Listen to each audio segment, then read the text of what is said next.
राहुल गांधी 2004 से सदन के निचली सदन के सदस्य हैं। इस बार वो 5वीं बार सांसद बन करके लोकसभा पहुंचे हैं। लेकिन इन 5 बार जो सांसद बने हैं उसमें पहली बार राहुल गांधी बहुत ही मजबूत तरीके से अपनी भूमिका में नजर आएंगे। जी हाँ, उनको नेता प्रतिपक्ष बनाया जा रहा है, लगभग उनका बनना तय है। ऐसे में सवाल यह उठता है कि एग्रेसिव मिजाज वाले और अपनी बातों को बड़ी ही बेबाकी से रखने वाले राहुल गांधी जब नेता विपक्ष बनेंगे तो उनकी भूमिका किस तरह की होगी और किस तरीके से वो सत्ता पक्ष के सामने विपक्ष के मुद्दों को या उनकी जो विचारधाराएं हैं, जो उनके कायदे कानून है, उसको लेकर के अपनी बातों को कितनी मजबूती से रखेंगे। इस बार उन पर सबकी निगाहें टिकी होंगी, पूरे देश भर की निगाहें टिकी होंगी।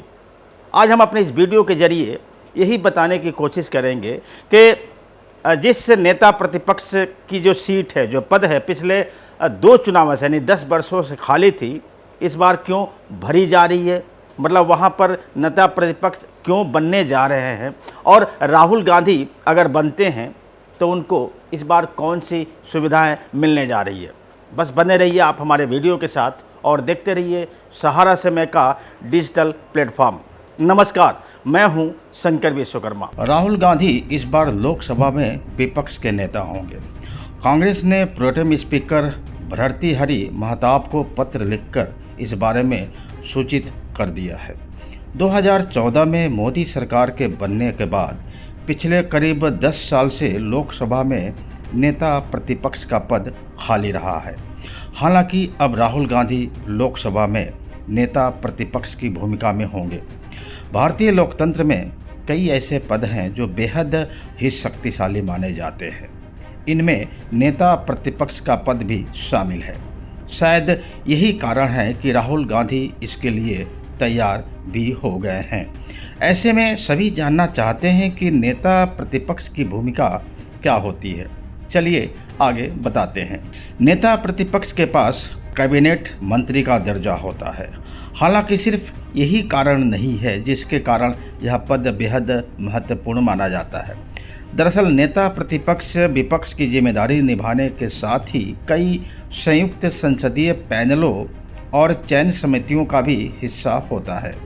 इनमें सीबीआई के director, central vigilance commissioner, Bharat निर्वाचन आयोग के मुख्य चुनाव आयुक्त और चुनाव आयुक्तों की नियुक्ति, मुख्य सूचना आयुक्त, लोकायुक्त और राष्ट्रीय मानवाधिकार आयोग के अध्यक्ष और सदस्यों को चुनने वाली समितियां शामिल हैं।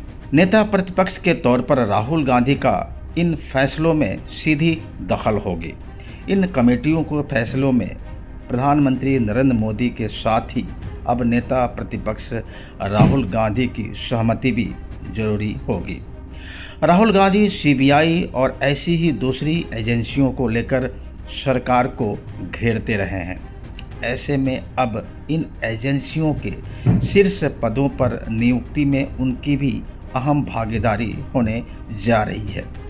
इसके साथ ही नेता प्रतिपक्ष के रूप में राहुल गांधी लेखा समिति के भी प्रमुख होंगे। ऐसे में सरकार के आर्थिक फैसलों पर बारीक नज़र रखेंगे और उनकी समीक्षा भी कर सकेंगे। लेखा समिति ही सरकारी खर्च की जांच करती है।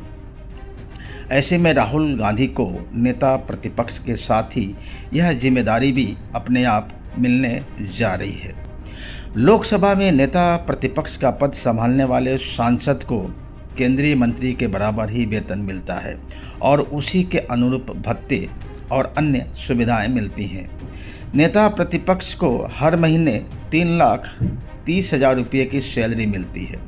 साथ ही कैबिनेट मंत्री के आवास के स्तर का बंगला मिलता है। उसके साथ ही कार के साथ ड्राइवर की सुविधा उपलब्ध कराई जाती है।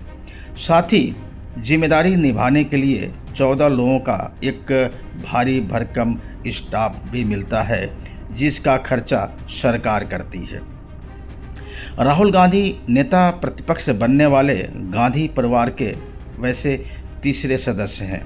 उनके पिता राजीव गांधी और उनकी माता सोनिया गांधी दोनों ही नेता प्रतिपक्ष रह चुके हैं। राजीव गांधी 18 दिसंबर 1989 से 24 दिसंबर 1990 तक इस पद पर रहे। वहीं उनकी मां सोनिया गांधी 13 अक्टूबर 1999 से 6 फरवरी 2004 तक इस पद पर रहीं। आखिरी बार 2009 से 2014 तक भाजपा की सुषमा स्वराज लोकसभा में नेता प्रतिपक्ष थी। हालांकि उनके बाद यह पद अब राहुल गांधी को मिलने जा रहा है। 10 साल तक नेता प्रतिपक्ष नहीं होने के पीछे की वजह शायद बहुतों को पता होगी, लेकिन यहाँ बता देते हैं कि 2014 और 2019 के चुनाव में किसी भी विपक्षी दल के पास 54 सांसद नहीं जीते थे। नियमों के मुताबिक नेता प्रतिपक्ष बनने के लिए लोकसभा की कुल सीटों के 10% यानी 54 सांसद होना जरूरी है। और पिछले दोनों चुनावों में यानी 2014 और 2019 के लोकसभा चुनावों में कांग्रेस के पास 54 से कम सांसद थे।